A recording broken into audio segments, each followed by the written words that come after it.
Student physics bye Ajay Awasthi YouTube channel में आप सभी लोगों का स्वागत है।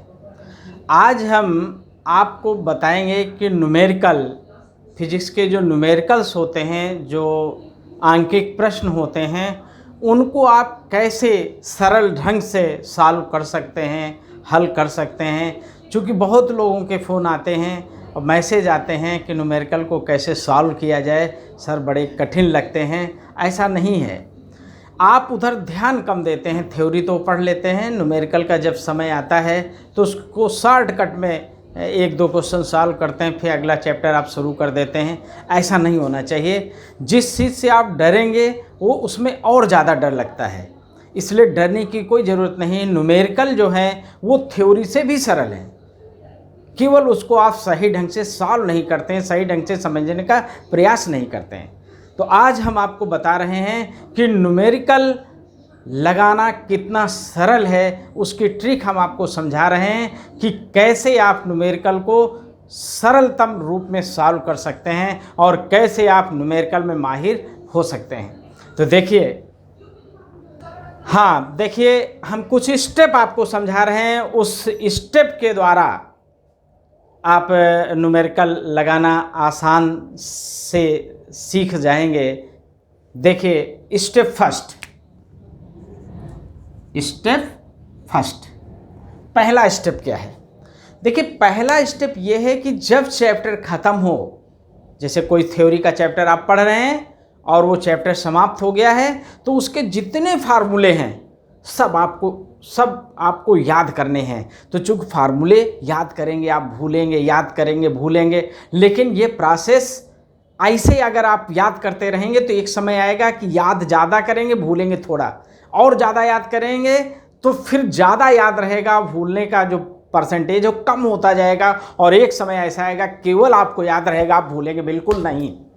लेकिन ये प्रोसेस आपको अपनी हैबिट में डालना पड़ेगा कि जब भी आप पढ़ने बैठते हैं, पढ़ने का एक आपका निश्चित टाइम टेबल होना चाहिए, एक निश्चित समय विभाजन चक्र होना चाहिए, और उस ढंग से आपको समय विभाजन चक्र के अनुसार आपको पढ़ना है। तो जब आप फिजिक्स पढ़ना शुरू करें तो प्रत्येक दिन पहले फार्मूले पे एक बार नज़र आप डालें। जहां आप बैठ के पढ़ रहे हो वहां पे एक पेज में फार्मूले आप लगा लीजिए। जो फार्मूले याद होते जाएं उनको हटाते जाएं, दूसरे फार्मूले आप लगाते जाएं। जब भी आप पढ़ने बैठें एक बार आप फार्मूले में पहले नज़र डालें और सरसरी नज़र से एक बार उसको आप देखते जाइए। जैसे जब आप फिल्म देखते हैं, फिल्म 3 घंटे की 2.5 घंटे की फिल्म देखने के बाद बाहर आप निकलते हैं, आप पूरी स्टोरी सुना देते हैं, पूरी स्टोरी आपको अपने आप याद हो जाती है। क्यों? क्योंकि फिल्म को जब आप देखते हैं तो बहुत कंसंट्रेट हो जाते हैं, स्वतः आपको कंसंट्रेट होना नहीं पड़ता है। लेकिन न्यूमेरिकल में क्या है, आपको कंसंट्रेट होना पड़ता है, आप स्वतः नहीं होते हैं। लेकिन जब आप इसमें माहिर हो जाएंगे, जब इसको आप सीख जाएंगे, जब इसमें आपका लगाव बढ़ जाएगा तो इसमें भी आप कंसंट्रेट हो जाएंगे, और एक बार फार्मूला आप पढ़ लेंगे, आजीवन आपको फार्मूला याद रहेगा। इसलिए प्रतिदिन आप फार्मूले का रिवीजन करें, प्रतिदिन आप फार्मूले को पढ़ें। तो जिस चैप्टर के आप न्यूमेरिकल लगा रहे हैं तो स्टेप फर्स्ट ये है कि उसका फार्मूला आपको याद होना चाहिए, फार्मूला लर्न होना चाहिए, फार्मूला याद होना चाहिए। फर्स्ट स्टेप में जिस चैप्टर के आप न्यूमेरिकल लगा रहे हैं उसके फार्मूले आप याद कर डालें। दूसरी चीज, स्टेप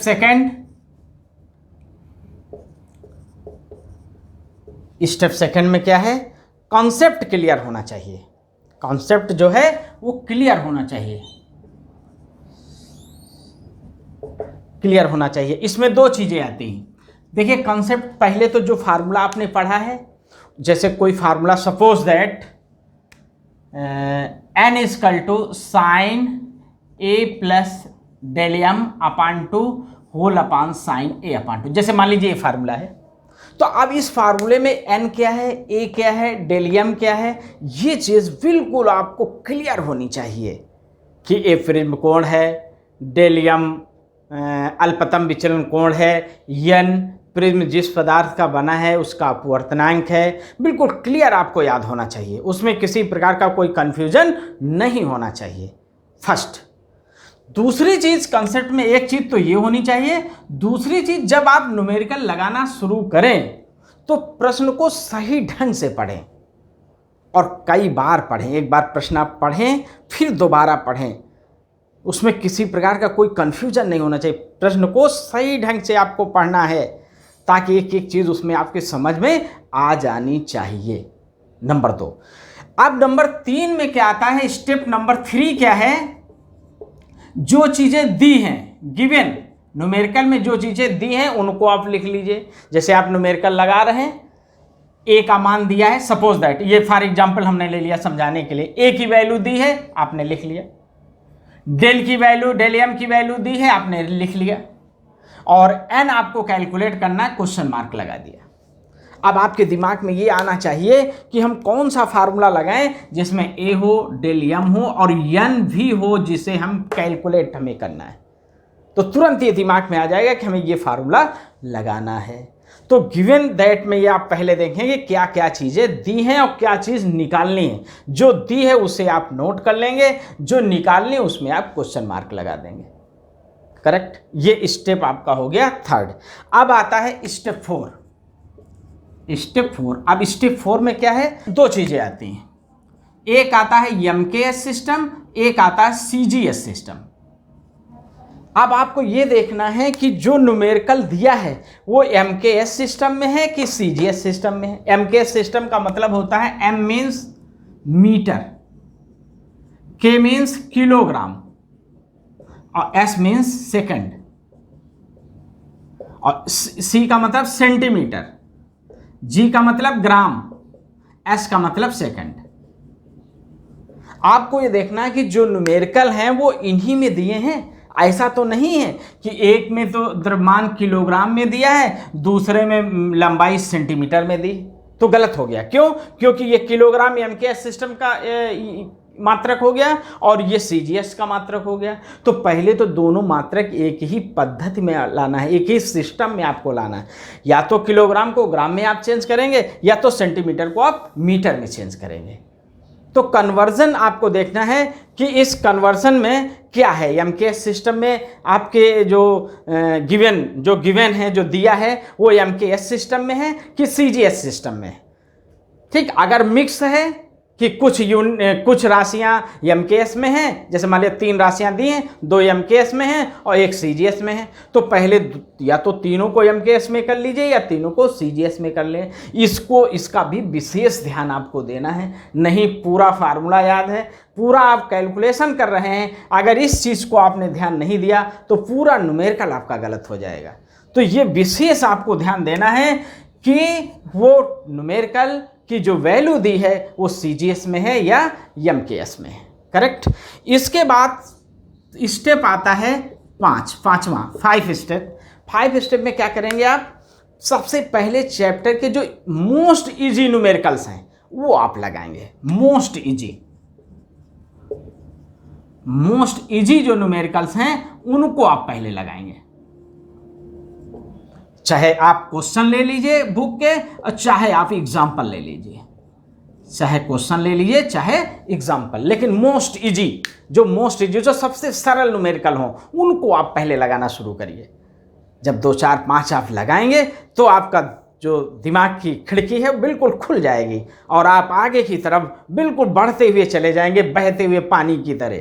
उसके बाद फिर आता है स्टेप, हाँ अब देखिए स्टेप 6 आता है, 6ठा चरण आता है। स्टेप 6 में क्या करेंगे, अब हम डिफिकल्ट क्वेश्चन लेंगे। अब हम डिफिकल्ट, पहले से डिफिकल्ट क्वेश्चन लेंगे। अब देखिए डिफिकल्ट, कठिन क्वेश्चन लेंगे, पहले से कठिन। ये जो इजी थे अब इससे हम थोड़ा कठिन की ओर बढ़ेंगे। तो चूंकि इजी आपने मोस्ट इजी लगाएंगे, फिर इजी लगाएंगे, फिर आएंगे कठिन की तरफ, तो कठिन भी अब आपको इजी लगने लगेगा। अब कठिन भी लिखा हमने, कठिन है, डिफिकल्ट लिखा है, लेकिन वो अब क्रम से चल रहे हैं इसलिए अब इजी लगेगा और आप आगे की तरफ बढ़ेंगे। अब आता है स्टेप 7। स्टेप 7 में क्या है, अब आप आंसर लिखेंगे विद यूनिट। इस चीज को जरूर ध्यान रखेंगे, लोग आंसर लिख देते हैं लेकिन यूनिट नहीं लिखते हैं, इसलिए आंसर हमेशा आप यूनिट में लिखेंगे। जो भी आंसर निकाला है आपने उसका मात्रक अवश्य लिखेंगे यदि है, यदि उसका मात्रक है तो मात्रक आप अवश्य ही लिखेंगे। तो ये आपको हमने 7 स्टेप बताए हैं न्यूमेरिकल के। अगर इसको आप सही ढंग से इसका पालन करेंगे तो फिजिक्स के न्यूमेरिकल बहुत ही सरल लगेंगे।